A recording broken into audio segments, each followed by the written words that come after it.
We're here with Madeline Kopp from ITV, and she is Head of Sustainability. Madeline, could you tell us a little bit more about what you're actually doing and how that relates to sustainability and responsibility topics? Thank you, nice to be here. I think first of all, ITV recognises it has an enormous privilege to be able to reach 40 million people every week. And with that, we see that as a real opportunity to harness that power of our programmings, our most loved, most watched programmes, to create long-term change for good. And essentially that's our social purpose. The way our sustainability strategy works is we've then narrowed that down into 3 priorities: people, planet and partnerships. And essentially what that means is people means we want to reflect modern society both on screen and behind the scenes. We want to have an inclusive culture, and we want to have access to services, so that means the subtitling, signing, audio description of our services so all can access them. On planet, then we want to give environmental messaging through our programmes, again always looking at what is our sort of key selling point as a broadcaster, so using the power of our programmes whilst minimising the environmental impact of our operations. And finally, on partnerships, it's again using our power and reach to create change for good and for communities and causes, and also help our people make a positive difference as well. And then drilling a bit further down on those 3 pillars, we've got commitments. So we've got 4 commitments under each of those 3 Ps, as we now call them. And each of the 4 commitments has a sort of structure around it. So the first one is always about leveraging our on-air reach, doing what we do best. One is about leveraging our workforce, because we recognise that our workforce is our biggest asset and we want them to really get involved. One is about how we do business day to day. So that's our policies, our procedures, our resources, our culture, so that people can be their best at ITV. And the final one is how we work with others. So that's looking at our value chain, so what suppliers we work with, what productions we work with, down to how we transmit our programmes, and essentially the viewers who watch our programmes. So that's the structure, and it's important to have structure, otherwise you need to focus, otherwise you can do lots and lots of activities and then not have that impact. So the structure is important, and as I said, we've got sort of 4 commitments on those themes under each of the partnership. So how is the sustainability and responsibility area at ITV actually structured? So who's working there and how are people working together, and what different areas are there? Well, we're a sort of central team of about 15 in total. We've got a Director of Corporate Responsibility who I report into, and then we have a sort of Head of Sustainability, and then a Head of Campaigns and Appeals who purely focuses on all the on-air campaigns and appeals that we do. So it's quite a healthy team, but of course we rely on everyone around the business to actually sort of embed and act out our sustainability commitments. So we've got someone in social partnership within the studios and commissioning, focusing on there, but we've got many allies and champions and a network across the business to help us make this happen. So if you think about these 4 commitments on an organization, on a company level, how do these commitments then relate to individual people working in the company? We've just seen a number of people in the beginning of this week of the MOOC working in ITV and doing social, environmental, ethical things on responsibility and sustainability. So how would these people connect to these different areas that you just mentioned? Lots of different ways. I think the important thing first of all is well, my role, for example, is not to set a strategy and devise it and put it out there to the business. First off, it's important that we as a team go out with all the different business areas, talk to them about our social purpose, what we're here to do, and really understand from them where they can make the biggest change within their area of influence, if you like, and really get their buy-in into it, so that they come up with ideas and ways that they're excited about and how they can contribute to our aims. That's more at a sort of departmental level. On an individual level, we do a lot of awareness raising and comms. We've got really high employee engagement scores, which shows people kind of buy into ITV's brand and like working here. So when we talk about what we're doing, people naturally want to get involved, whether it's environment and recycling around the office, or in one of our charity appeals, or we've got a volunteering policy, and they want to spend some of their time giving back on a cause that matters to them. So it's a little bit of structure there, and they think about how they can contribute, and also individuals wanting to see how they can make a difference. Interesting. So you mentioned structure twice there. So I wonder about what kind of structures can you put in place so that you would actually be able to combine those typical commercial topics that the company always has with the social, environmental topics. So what kind of structures can you create to make that happen? Yeah, I mean, for example, in accountability, we've got we've got the corporate responsibility team, but we've got a corporate responsibility strategy board. That's quite important because it's chaired by our group legal director, who reports directly into our CEO, and it has 10 directors, influential management board directors on it. So we've got, for example, the director of investor relations, and then we've got sort of director of HR. We've got sort of quite a wide, touching all the main departments. So it's essential that we have that leadership and that sort of high level management buy-in, and they make sure that what we do and what we advise the business aligns with our business objectives. Because we're here to make great entertaining programs and to increase our audience share, and as every business wants to do, increase their profits. But we make sure that our sort of corporate responsibility objectives align with those, so that we're all going in the right direction. So there is a structure and a framework there, but equally we have to move with the latest trends, the latest. I mean, we're a TV broadcaster, so if a big social topic comes up, we have to respond to that. So we want that framework there to give us some focus and to give us great impact. But we've got to be pretty fluid to work with everyone. Wow. So you were mentioning that the people sitting in that group are actually people who come from different departments of the company, so from HR, from marketing, maybe accounting. Could you talk a little bit more about how these different company functions actually contribute to the sustainability and responsibility agenda? So what do they do? What is their bit that they can do? It very, very much depends on which area. Obviously, we have the production side of the business, which is our kind of bread and butter, if you like, the making of programs. So, for example, we've set up a framework called the Social Partnership Framework. Essentially what it is, it's repackaged up our responsibility priorities and put them in a set of guidelines for them to follow. So when they're commissioning a program, when they're making a program, have they thought about the diversity of the people that they're casting, both on and in their production teams? Have they thought about, is it the most environmental friendly way of doing it? So we work with a carbon calculator tool called Albert. So we give them the training and tools to do so, but it's very much they then have to lead on that and be part of those decisions and make those and feel comfortable with those decisions. So we sort of give them the tools and then they run with it. So production is obviously a large part of our business, and then it touches every part in a different way. So talking about something maybe a bit more dry, if you like, so our procurement team. So again, we're looking at all the different procurement policies we have, the business ethics, the environmental standards, the labour standards, all those sort of things. And over the years, what happens is a bit of maybe a patchwork of when new legislation comes in, for example, and we sort of stitch it together. Again, as our role is to come in and go, we have to work with them.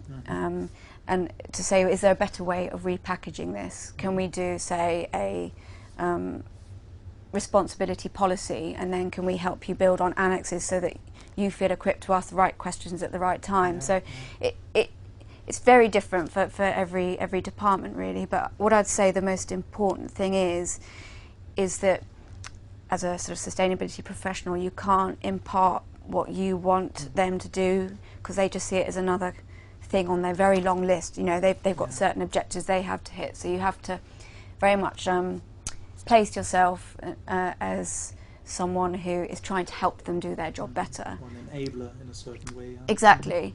So when we frame it that as trying to be more efficient and all those sort of things, then they get on board much quicker, and you can work in partnership much easier.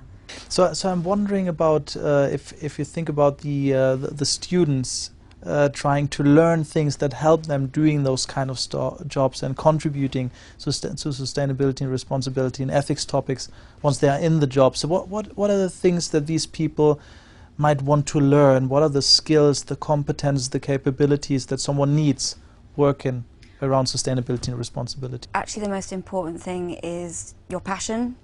That will get you a long way in this profession. If you're passionate about what you're doing, sustainability, and you really believe in it, then that goes a long way. I'd say also with that you need a lot of perseverance. You need to be pretty tenacious, because you've got to remember that a lot of people here are there to do what's in their job descriptions, 9 to 5, get on with it, and then go home and forget about it. And you're the sort of thorn in their side sometimes, trying to remind them to do things a different way or add on something slightly new, and so you've just got to persevere. So there's a lot to be said about having passion and drive. The other thing you've really got to be is a people person, because it's the people you work with who implement these new programs, initiatives and practices. You're not the one that can do these things physically. You're sort of an advisor and a consultant, so you really need to get people on side and get their buy-in and get them on board. So literally building relationships internally, externally. Just you literally have to nurture that relationship and get them to understand where you're coming from, and also you to have that empathy to understand what they're doing. So relationship building is really key as well. And then going slightly back to the technical side, you have to be, you're sort of aware of future trends and future issues that are coming up, always kind of horizon seeking as that best practice. But we're always looking at risks and opportunities. It's sort of a risks and opportunities game, sustainability, in many ways. So in terms of risks, people prick their ears up when you talk about that, whether it's legislation or regulation or reputational risks. Then you need to be very clear with the business. Well, if you don't do X, Y, and Z, then this could be the impact. That often gets people talking. But also on the opportunity. So a lot of persuasion skills as well, yes. like trying to explain people why this is important and bring them on board in a certain way, motivate them, yeah. Exactly, and when you start talking to people and building that relationship, you start to understand what sort of presses their buttons, if you like. Yeah. So whether it is the hard, legislation, or whether they actually care about this, or whether it's the social side, and so you start sort of playing your game in your head as to what will get them on board. Also, aside from the risk side of it, there's the opportunity. We're constantly looking at sustainability is, a big positive. What does a great future look like? Yeah. So whether it's, implementing environmental measures, and we can make great cost savings and reputational benefits, to raising loads of money for charities and causes. So it's always looking at the opportunities as well. So it's a sort of risk and positive element of it as well. Great. Wow. So I think we will have many people on that MOOC who are actually in a normal kind of management job, who are not sustainability or responsibility or ethics professionals, but people who work in accounting or marketing or well, lawyers, like some people we've seen today.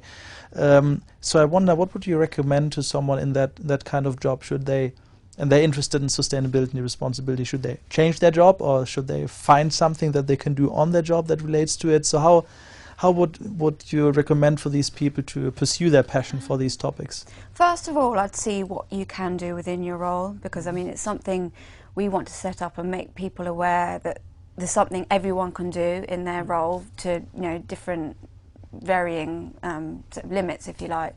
But we're looking to set up a sort of network group so that we can just raise awareness of what we're doing on our strategy. One thing that isn't so helpful sometimes is when someone comes up with a grand. We're always open to new ideas, but when someone wants to go off on such a tangent to our strategy, it can be a bit difficult to manage. So first of all, ask your organisation, what's your sustainability strategy? How can I get involved? Become a sort of champion, if you like, internally. So if you're an IT person, you can find out, well, is there something I can influence there or help out there? So that'd be the best thing and most helpful thing to do. And then, of course, get involved in other projects where you can, whether it's the volunteering or the fundraising or the recycling in the office. There's going to be lots of opportunities, and if from that you carry on building your awareness and passion, then take it further by all means. Yeah. So we've been talking a lot about other people for now. So I wonder about yourself and how you actually entered that role, and what your passion in that area is, and a little bit about your background maybe as well. And also to understand a little bit better about how you see yourself in the organization, why you're here and not somewhere else, and what kind of opportunities you might see in doing your job in a company like ITV, as opposed to different sectors maybe even. Yeah. So I guess I've always been interested in sustainability. I started off on the environment side. So I did an undergraduate in environmental geoscience. It was very sort of earth sciencey, very sciencey. Enjoyed that. I then moved on to do a master's in environmental technology. It was a bit of a misnomer because actually it covered economics. It was very broad, but that started opening up my mind to it's not just about the physical environment, and there's lots of sort of socio-economic factors going on. So, and then I was still, fairly young and quite idealist in my thinking.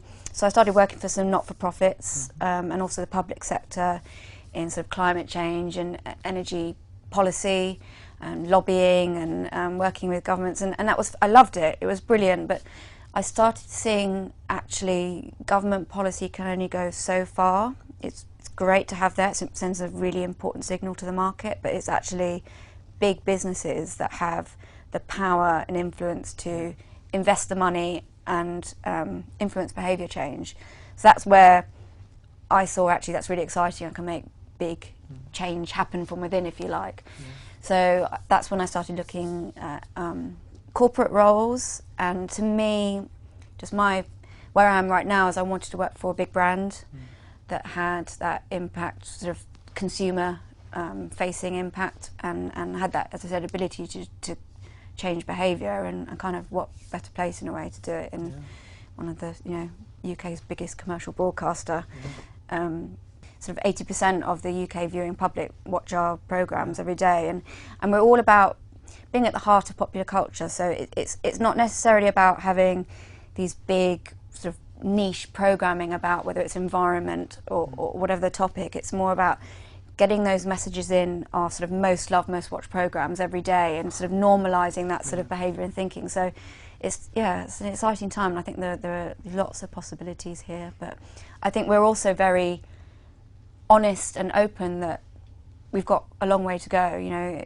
Sustainability is not a short game, it's a sort of marathon, if you like. So we've just brought out our CR report, and we're very open and honest about this is the progress we've made, this is where we are, but this is what we've got to do. And we celebrate our successes, but we're sort of honest about all the stuff we've still got to do. So there's lots to do, but it's exciting times. Yeah, excellent. Is there anything else that you would like to communicate to the students sitting on that course and interested in these topics? Anything that we haven't covered that we might have missed so far? I'd say learn more, go with your intrigue and your passion and your interest, and when you go, whether it's an internal opportunity, finding out what your employer's doing on sustainability, or going for a new role, then ask them what they're doing in this area. You can do your research beforehand, but make your employer or future employer know that you're interested in this area. They're meant to listen to across stakeholders in terms of finding out what's material to them. And if more and more people are asking, especially as they're entering a new organisation, hopefully it will sort of ripple out, and people will realise that it's actually really important to take note and take it forward. Yeah, so. Excellent. Thank you, Madeleine, for your time. It was very, very insightful what you had to tell us about how all of the different people and the different departments and competences come together finally in order to create sustainability and responsibility on the organizational level at ITV. Great, thanks. Thank you.